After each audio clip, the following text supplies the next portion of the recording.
Being an Olympian is a privilege.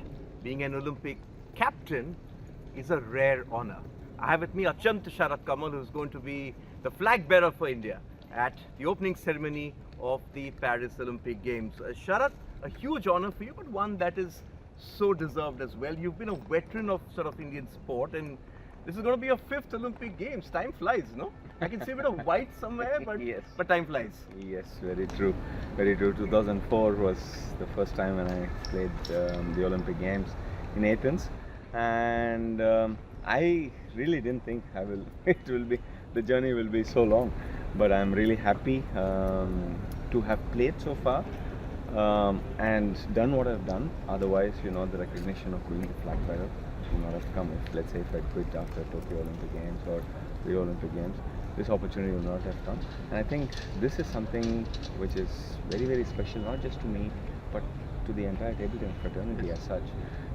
Because, being a flag bearer coming from table tennis, very few countries have that. So, Can I interrupt you? Yes. And I've been around Indian sport for a while. It's usually been hockey, shooting, and badminton, which have been doing well. So that way, we're also seeing a new change. Shevdi Mission, who's an Olympic medalist. Yes. PT Usha is the IOA president, who's an Olympian herself, a distinguished Olympian, a great athlete for India. Things are changing in Indian sport. You're part of the Olympic Association as well. Yes. You can clearly see a lot of things are changing in the positive way, and you can also see the performances have been changing equally in the same manner. So it's clearly the system is able to provide to have the best facilities or best infrastructure, best possible situations for the players, conducive situations for the players, which is helping us do well. So we are in the right path. Of course, it's still a long way to go from where we've started and where we need to go, let's say, when you compare it to some of the strongest sporting nations in the world. But we are in the right direction.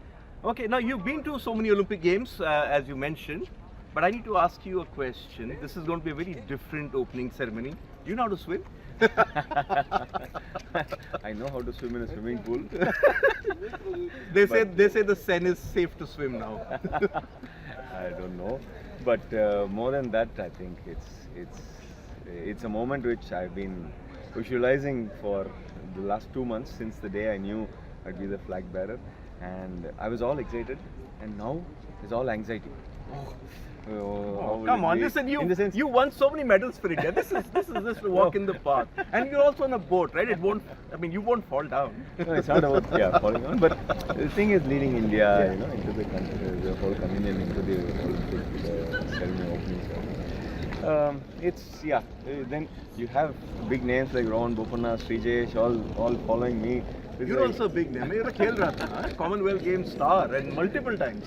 It's okay. You've always been. You prefer not being in the limelight. Let's leave it at that. But your fellow flag bearer is an absolute legend. What she's done for India is magnificent. Have you had a chance to chat with Sindhu, or how are we going to do this? Hey, we were trained together. Before we came here, we were in the same campus in Germany, on the border of Germany to France, in Saarbrücken, and we were training there together. So she came and played table tennis with me. I went to the shuttle badminton court, saw her practice, spoke with Prakash sir. So a lot of interaction. Lots of bonding has happened. And of course I do know her because we speak Telugu, both of us.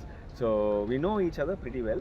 But we still didn't discuss, who's going to stand where and how, because this, I think, a little bit of orientation will be done with both of us in the next days. And we both, I can say this on her behalf also, that she is also extremely excited to be the flag bearer, and after what she's done, especially 2 Olympic medals, and she's got in there. So we both are like kids in a park now. Kids in a swimming pool, like kids in the Seine. But Sharath, you've been to so many Olympics, right? You've had the opportunity to interact with your captains. Anju Bobby George 2004, I think Rathore 2008, Sushil 2012. 2012 I was not. You were not there. Yeah. 2016 was I think the hockey. Yeah. Hockey was 2016. So you must have had those interactions, you must have taken photos. Are your contingent members coming to you this time, clicking photos with you? Are you enjoying that? Yes, actually, a lot of people have come up. People who really didn't know that, okay, table tennis, didn't know much about table tennis or Sharath Kamal. They were like, oh, yeah, you're the flag bearer, right? I would like to take a picture with you. So that's the kind of, again, as I said, it's a great identity for table tennis itself that we are able to do this at this stage. So yes, enjoying that part of being in the limelight also. But your sport has also sort of come up leaps and bounds. I remember meeting you outside the village in Melbourne Commonwealth Games 2006. We won't say what we were doing over there. But table tennis is growing. In fact, Manika Batra, Shrija Kula having some great wins of late as well.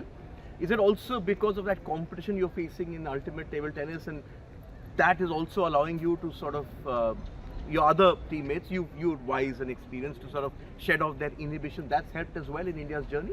Yeah, the Ultimate Table Tennis League, the franchisee-based league, started in 2017, 2018 or 2017, around that period. I think that was the let's say the stage set for the youngsters to come out there and showcase their talents.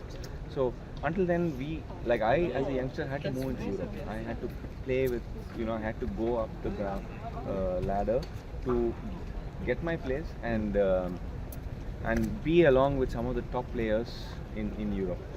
Play with them, discuss table tennis with them, dine with them, travel with them so much.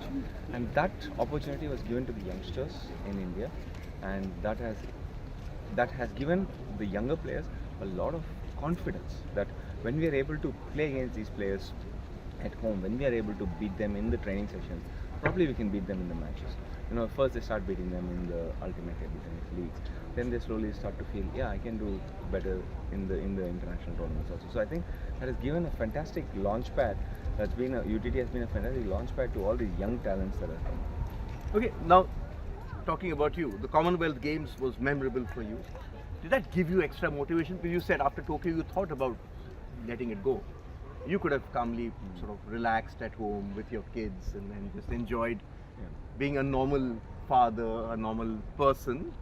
But did that sort of push you, you know what, I've done so well, let's give it one more try, let's give the Olympics one more try. And it's not just singles and doubles, in fact, the team has qualified as well, right? That's a huge thing for Indian table tennis. Yeah, for me, personally, after the Commonwealth Games in 2022, I was like, okay, let's try and do Paris, but the main goal, or the only goal, was to have the team qualification. I didn't care if I qualified in the singles or not. So, because I knew that will be able to put table tennis on a higher benchmark, let's say, on a higher pedestal, where we are able to get, let's say, go negotiate with the government, with sponsors, and say, okay, boss, here we are qualifying for the team, and team is also a very good chance to win the medal. Of course, it's a very difficult one, but when you compare to singles, where you start off with a round of 64 and go on, here you're starting off with a round of 16. 16 teams qualified. Win two matches and you're in the game. You're in the medal, you're in the medal match. So, of course, you have a good draw and you have a good match. You have a good game that day. All three of us together. The same thing like what we had at Jakarta Asian Games 2018, where we reached Japan in the quarterfinals, and we got that medal first time in 60 years. So I think that kind of an opportunity is there, and that was what I kept pushing myself to, and saying, okay, we need to qualify as a team, and I have to make sure that everybody is going well. And that is the reason why you can see 4 players are in the top 60 now. Yeah. That's because all of us collectively said, okay, come on, let's try and push each other up and going up better. That's why they've chosen you to be the sort of flag bearer, because the experience that you bring. You spoke about Srijesh, there's Rohan Bopanna as well. Wily old fox at 44, but age is just a number, because if your passion for representing your country and raising the bar is there, then age shouldn't matter. Sharath, hopefully you don't fall off that boat. Hopefully you have a great moment.